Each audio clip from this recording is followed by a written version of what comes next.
15 years ago, the song 1999 exploded onto the pop charts and became Prince's longest running Billboard hit. Barack Obama was serving his third term as Illinois State Senator, the junior senator. Ken Griffey Jr. and the Seattle Mariners played their 23rd session in Major League Baseball. Russell Wilson was 10 years old.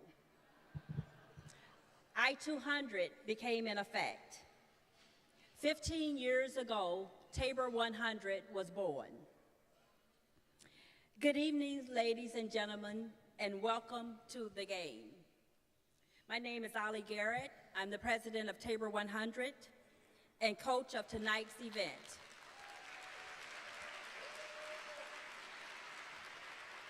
Thank you.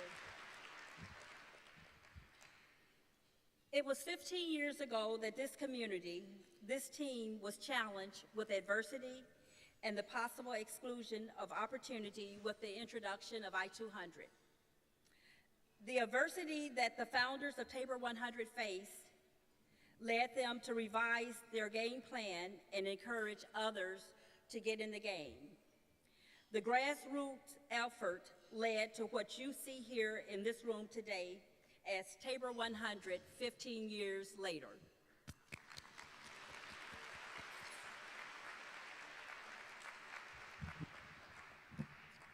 I would like to take a moment to thank my team and the wonderful sponsors that have gotten in the game. Without you, we would not be a player in the game of education, business development, and economic empowerment. Although we still continue to deal with the obstacles, the business community has joined team and continued to help us all play the game and become winners. This is the time of year that the NFL teams are dreaming about winning it all.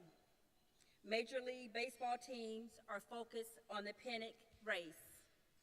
The coaches, the players, and everyone in the organization, including the administrative staff and even the water boys, are focused on the goal of winning the game. A winning philosophy in sports is much like a winning philosophy in business. It requires strong leadership, a common vision, a solid plan, shared goals, and constant monitoring. Just like Coach Carroll and the Seahawks have a game plan every Sunday, the ability to adjust and adapt when needed has made them winners. Every member of the team knows that turning the dream into a reality requires planning, execution, and teamwork. In sports, it takes an entire organization to win it all. In business, it takes an entire community to win it all. Every player on the team, every person in this community has a responsibility and a role to play, no matter how big or how small. Our sports team are only one example.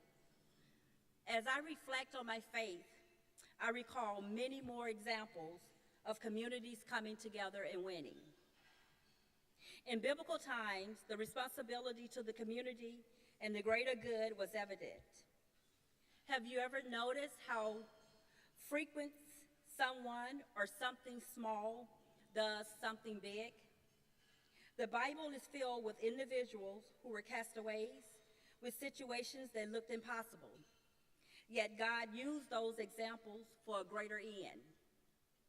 Never underestimate what you can do if you get in the game. Never underestimate what can happen if you make yourself available.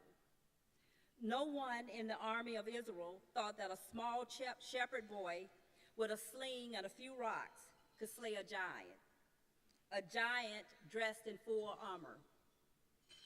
No one thought that Moses, considered an old man at the time and known for not being an eloquent speaker, would lead the nation of Israel out of Egypt.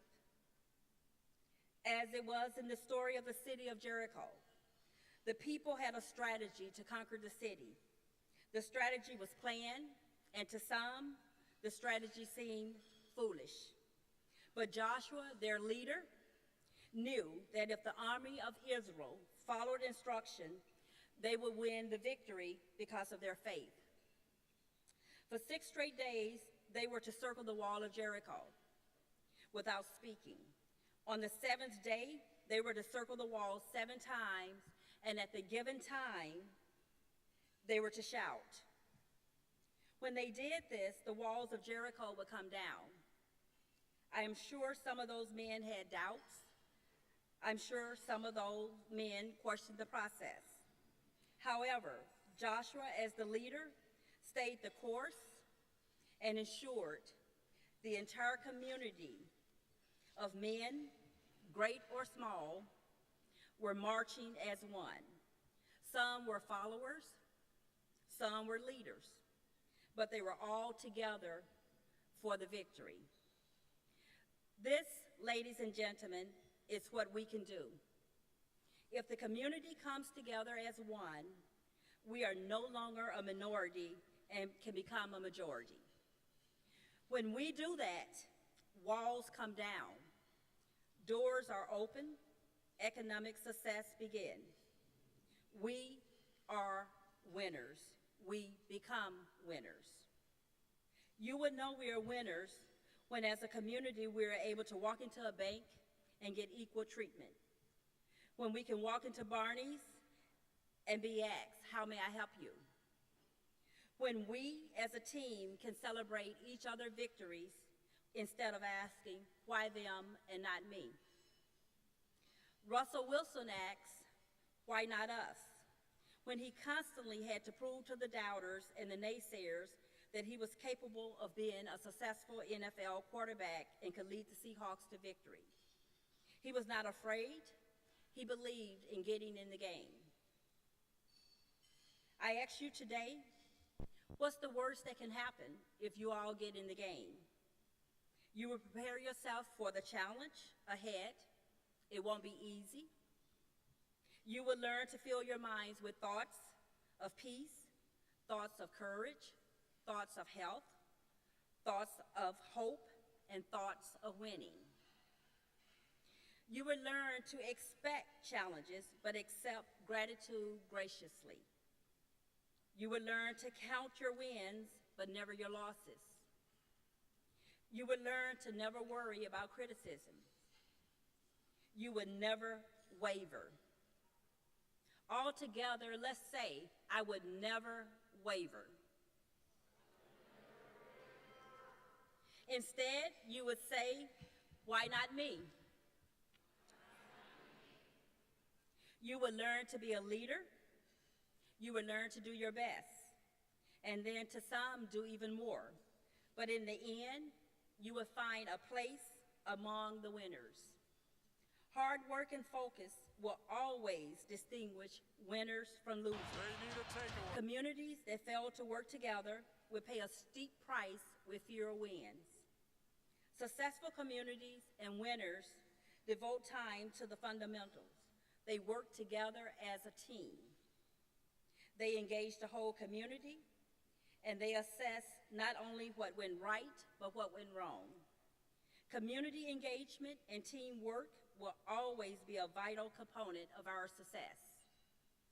When I look around the room tonight, I see special teams. I see members of the offense. I see members of the defense.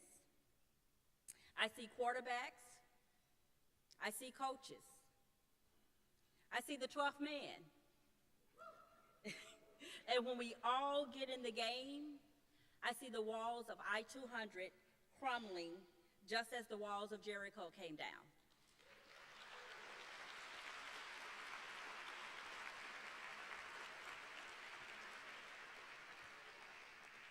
I leave you tonight with these thoughts.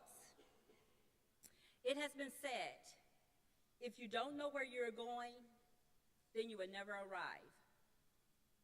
To quote Coach Carroll, always compete. Always compete. Ladies and gentlemen, I challenge you all to get in the game. Thank you. Thank you for coming, and I sincerely thank you for your continued support. Enjoy tonight, and go Hawks!